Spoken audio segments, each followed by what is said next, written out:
शहर में मची भगदड़ में मादक पदार्थों से जुड़े मुद्दे की पुलिस ने जांच शुरू की। संगीत समारोह में भगदड़ से करीब 8 लोग मारे गए थे, जबकि 300 से अधिक लोग हुए थे घायल।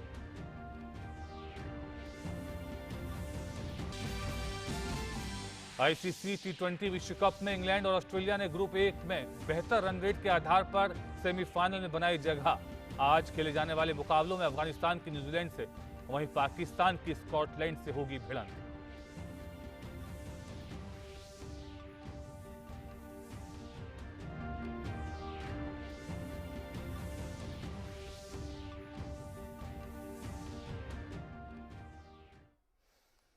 और आप देख रहे हैं डीडी न्यूज। मैं हूं आपके साथ नदीम अंसारी और हेडलाइंस के बाद आइए अब डालते हैं सुर्खियों पर, अब डालते हैं विस्तार से खबरों पर नजर। भारतीय जनता पार्टी की राष्ट्रीय कार्यकारिणी की बैठक नई दिल्ली में चल रही है। पार्टी प्रमुख जगत प्रकाश नड्डा की अध्यक्षता में आयोजित बैठक में कार्यकारिणी के 100 से अधिक सदस्य भाग ले रहे हैं। इनमें प्रधानमंत्री नरेंद्र मोदी, गृह मंत्री अमित शाह और रक्षा मंत्री राजनाथ सिंह शामिल हैं। बैठक में कई अन्य केंद्रीय मंत्री और कई मौजूदा तथा पूर्व मुख्यमंत्री भी उपस्थित हैं। बैठक में राष्ट्रीय मुद्दों के अलावा अगले वर्ष के शुरू में होने वाले विधानसभा चुनावों के बारे में विचार विमर्श किया जाएगा। कोविड महामारी के बाद राष्ट्रीय कार्यकारिणी की यह पहली ऑफलाइन बैठक है।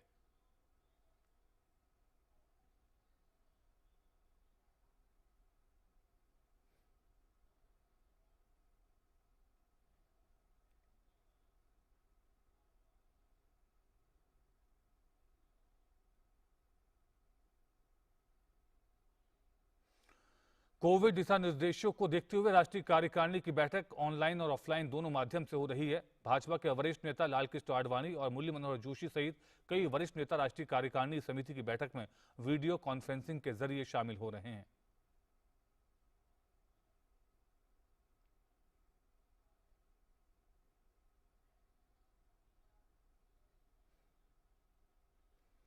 प्रधानमंत्री नरेंद्र मोदी ने कार्यकारिणी समिति की बैठक शुरू होने से पहले श्यामा प्रसाद मुखर्जी और पंडित दीनदयाल उपाध्याय को पुष्पांजलि अर्पित की।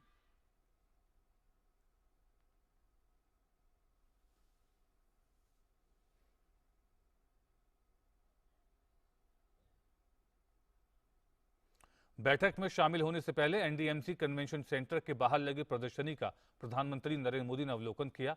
प्रधानमंत्री के साथ भाजपा के राष्ट्रीय अध्यक्ष जेपी नड्डा भी मौजूद थे।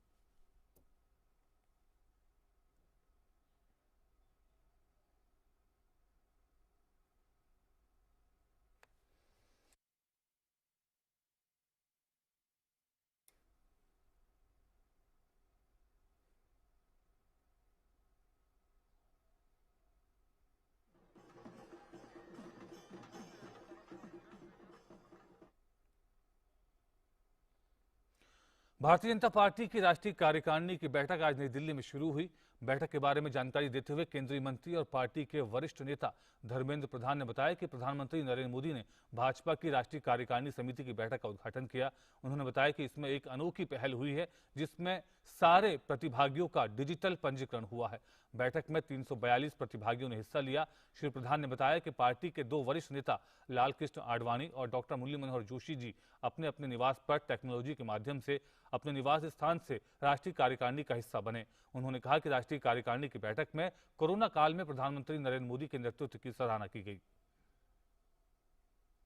9 महीने के अंदर अप्रैल महीना में 2000 अप्रैल महीने में प्रधानमंत्री जी वैक्सीनेशन के लिए टास्क फोर्स बनाते हैं, स्वयं उस लैबोरेटरीज को पहुंचते हैं, वैज्ञानिकों की हौसला बढ़ाते हैं, प्रोत्साहित करते हैं। उसकी सुखद परिणाम आज देश 100 करोड़ से ज्यादा वैक्सीनेशन पूरा कर चुका है। आबादी की 30% से ज्यादा लोग डबल वैक्सीनेशन ले चुके हैं। WHO जैसे संगठन भारत बायोटेक द्वारा निर्मित कोवैक्सीन को मान्यता दे चुका है। यह सब भारतीय लोगों की कोरोना से लड़ने की सामूहिक प्रयास है, प्रचेष्टा है, डिटर्मिनेशन है। आज माननीय प्रधानमंत्री उसी को नेतृत्व करते हुए हम सभी के लिए एक मिसाल बने हुए हैं। कार्य समिति उनकी उस पहल को देश की ओर से और विशेष करके पार्टी की ओर से आभार प्रकट किया। और दिल्ली में भारतीय जनता पार्टी की राष्ट्रीय कार्यकारिणी की बैठक के दौरान प्रधानमंत्री नरेंद्र मोदी की अगुवाई में कोरोना के खिलाफ सफल लड़ाई के लिए प्रधानमंत्री का अभिनंदन किया गया। देश ने हाल ही में 100 करोड़ वैक्सीनेशन का आंकड़ा पार किया है।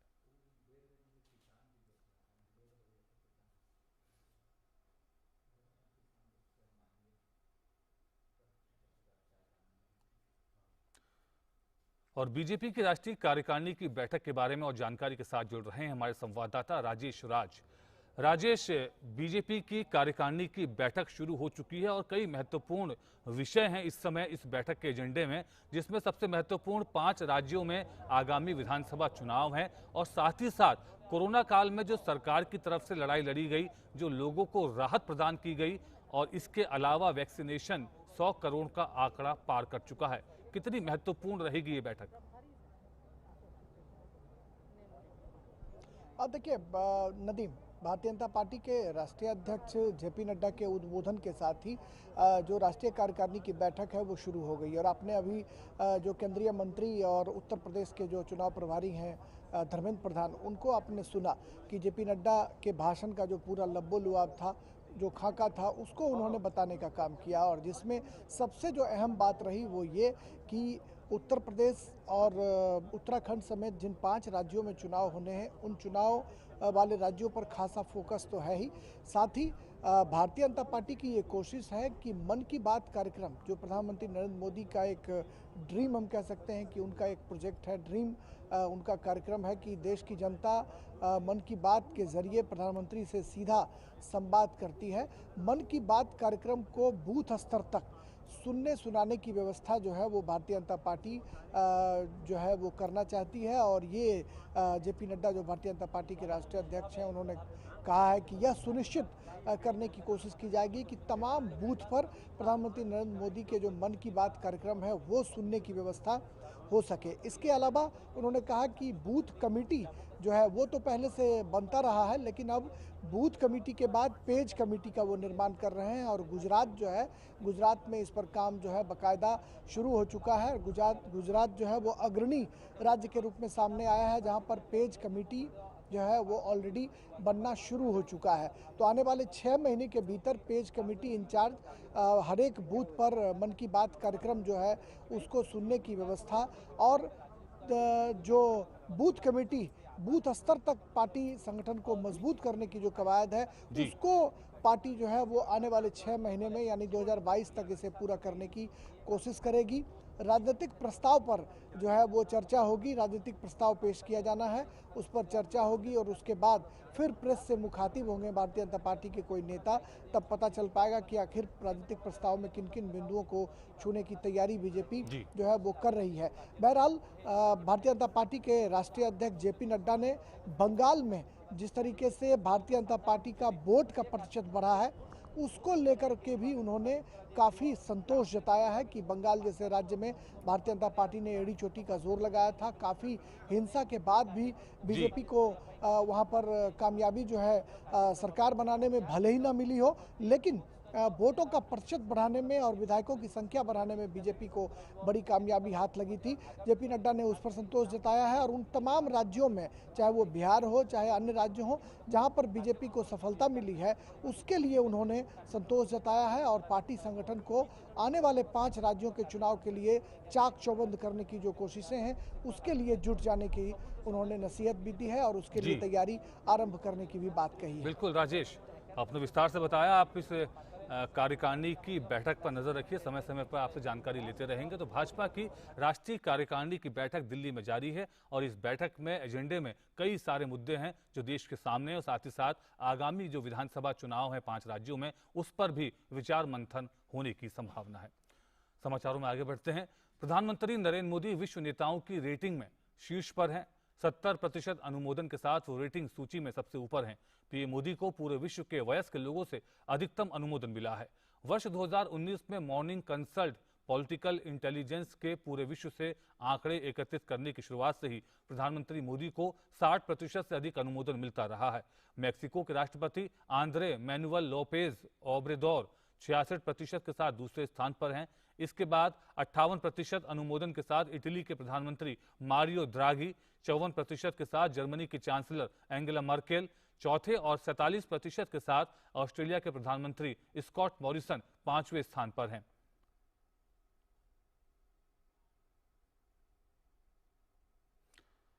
ऑस्ट्रेलिया के प्रधानमंत्री स्कॉट मॉरिसन 47% के साथ 5वें स्थान पर हैं। इसके अलावा अमेरिका के राष्ट्रपति जो बाइडेन 44% के साथ 6ठे स्थान पर हैं। मॉर्निंग कंसल्ट ने नेताओं के लिए अनुमोदन रेटिंग आंकड़ा एकत्रित किया है।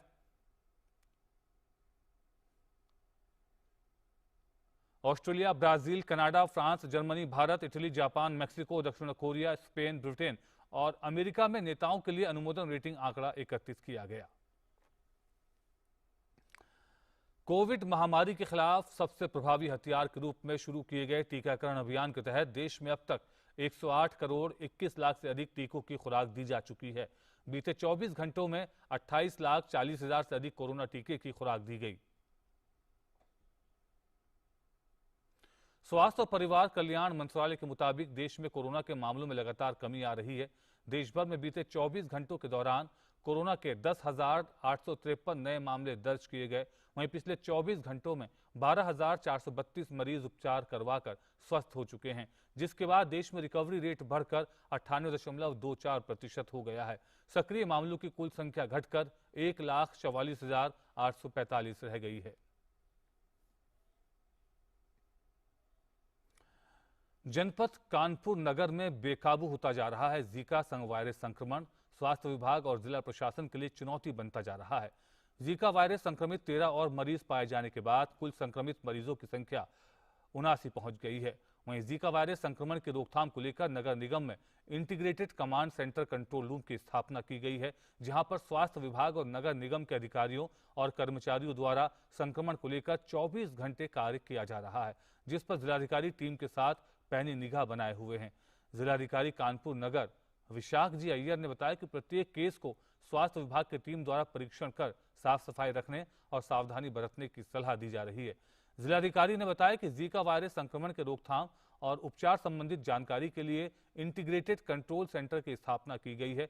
स्वास्थ्य विभाग के अधिकारियों द्वारा स्थिति पर काबू करने के लिए टीम गठित कर संक्रमण को रोकने और संभावित संक्रमित व्यक्तियों के नमूनों की जांच की जा रही है। वहीं जीका संक्रमण को लेकर स्वास्थ्य विभाग के उच्च अधिकारियों सहित प्रदेश सरकार नजर बनाए हुए है। बॉम्बे हाईकोर्ट ने महाराष्ट्र के पूर्व गृह मंत्री अनिल देशमुख को न्यायिक हिरासत में भेजने की विशेष न्यायालय के शनिवार के फैसले को आज पलट दिया। देशमुख को 12 नवंबर तक के लिए प्रवर्तन निदेशालय की हिरासत में वापस भेज दिया गया है। देशमुख को 1 नवंबर को केंद्रीय एजेंसी ने धन शोधन के आरोप में गिरफ्तार किया था।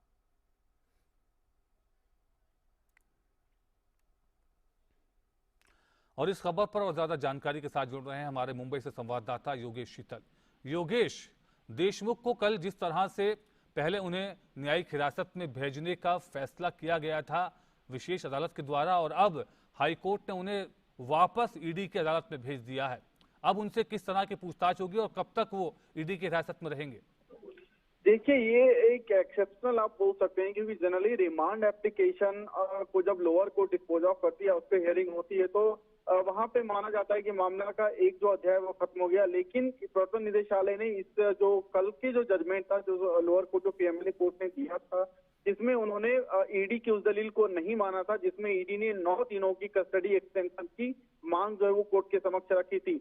आज प्रवर्तन निदेशालय उसको लेकर बॉम्बे हाईकोर्ट पहुंच गई।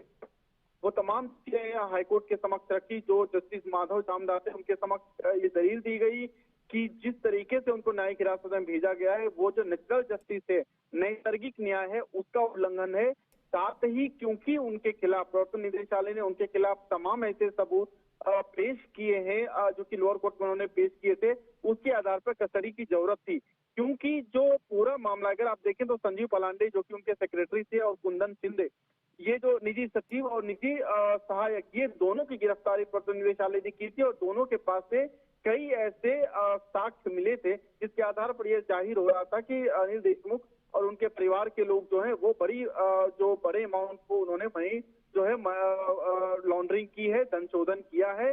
और साथ में जिस तरीके से आप देख लीजिए सचिव बजट की जो स्टेटमेंट जो रिकॉर्ड की गई थी वो सबको आधार बनाया गया था। तो बॉम्बे उच्च न्यायालय ने आज सीधे फैसले को पलट दिया, लोअर कोर्ट के फैसले को सीधे पलट दिया और उनको कस्टडी दी गई है 12 तक के लिए। साथ में 21 मैं बता दूं कि 21 अप्रैल को इनके खिलाफ एफआईआर दर्ज किया गया था। उसके बाद 5 समन दिए गए थे जिसमें कि वो ईडी के सामने हाजिर नहीं हुए थे। अब ये ईडी की कस्टडी में हो सकता है कि ईडी बाकी जो इस मामले में और भी सबूत हैं, चाहे वो इलेक्ट्रॉनिक एविडेंस है, उनके आधार पर आगे पूछताछ करे। जी बिल्कुल योगेश, इस पूरी जानकारी के लिए आपका शुक्रिया।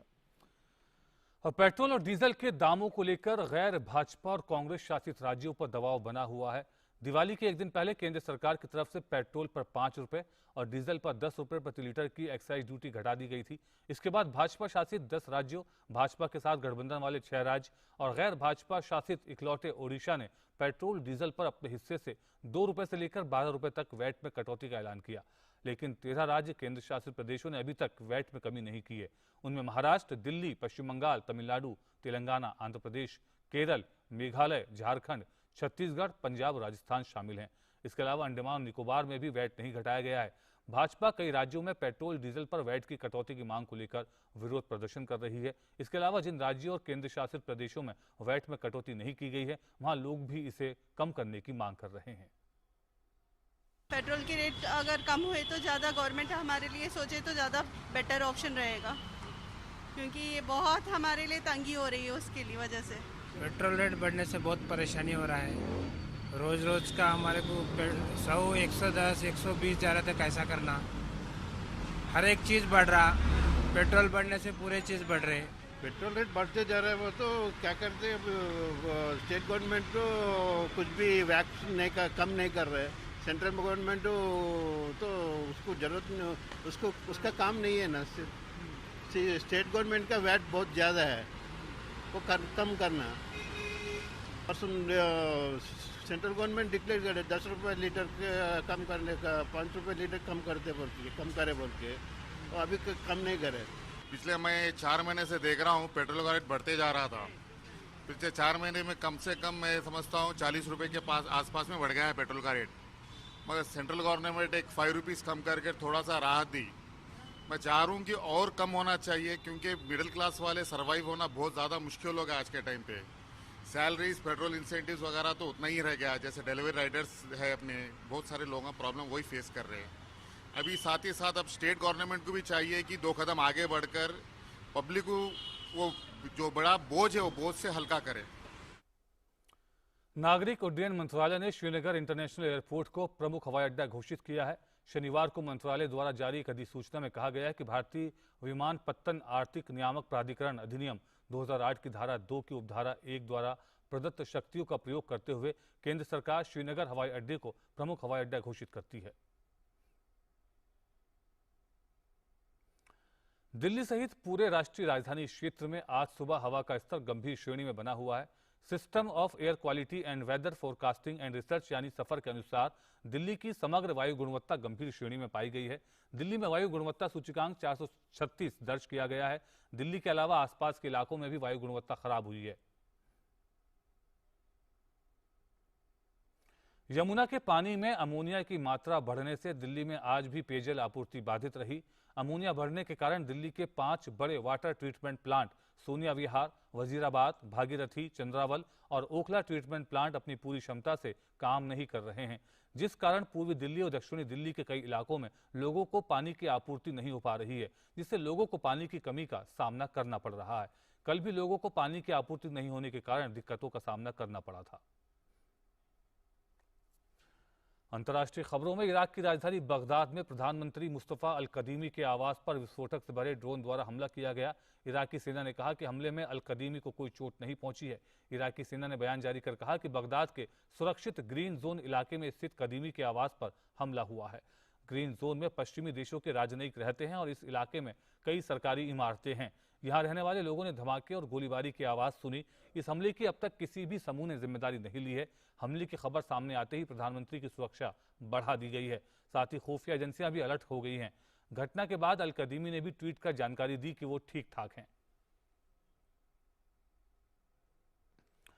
अमेरिका में टेक्सास प्रांत के ह्यूस्टन शहर में एस्ट्रोवर्ल्ड संगीत समारोह में हुई मौतों को लेकर पुलिस ने आपराधिक जांच शुरू कर दी है। संगीत समारोह की पहली ही रात को मची भगदड़ में कम से कम 8 लोगों की मौत हो गई, जबकि कई अन्य लोग घायल हो गए। हादसे के समय अमेरिकी रैपर ट्रेविस स्कॉट को सुनने के लिए करीब 50,000 संगीत प्रेमी मौजूद थे। ह्यूस्टन में आयोजित एस्ट्रोवर्ल्ड समारोह में स्कॉट के कार्यक्रम के लिए बिके टिकटों को भगदड़ के बाद तुरंत रद्द करना पड़ा। यह हादसा तब शुरू हुआ जब शुक्रवार रात को स्थानीय समय के अनुसार करीब 9 से सवा 9 बजे के बीच भीड़ मंच की ओर बढ़ने लगी। भगदड़ में घायल हुए 300 से अधिक लोगों का इलाज समारोह स्थल के पास ही फील्ड अस्पताल में किया गया। इसमें 11 वैसे लोग भी शामिल थे जिन्हें दिल का दौरा पड़ा था। और बात करते हैं T20 वर्ल्ड कप की। T20 विश्व कप में पाकिस्तान सुपर 12 चरण में ग्रुप 2 के अपने आखिरी मुकाबले में आज स्कॉटलैंड के खिलाफ अजेय क्रम को जारी रखने उतरेगा। पाकिस्तान ने अपने ग्रुप में अपने सभी मुकाबले शानदार तरीके से जीतकर पहले ही सेमीफाइनल में जगह पक्की कर ली है। स्कॉटलैंड सुपर 12 चरण में खेले गए अपने चारों मुकाबले हारा है। वहीं आईसीसी T20 क्रिकेट विश्व कप में ही आज न्यूजीलैंड का सामना अफगानिस्तान से होगा। यह मैच भारत के लिए भी बेहद महत्वपूर्ण है। अगर न्यूजीलैंड ये मैच जीत जाता है तो भारत के सेमीफाइनल में पहुंचने की संभावना समाप्त हो जाएगी। ग्रुप से पाकिस्तान की टीम पहले ही सेमीफाइनल में जगह बना चुकी है। भारत ने स्कॉटलैंड को बड़े अंतर से मात देकर अपना रन रेट काफी सुधार लिया है। ग्रुप के 3 मैच बाकी हैं और तीनों ही टीम दौड़ में बनी हुई है। और इसी के साथ इस बुलेटिन में फिलहाल इतना ही, लेकिन डीडी न्यूज पर खबरें लगातार जारी हैं। नमस्कार।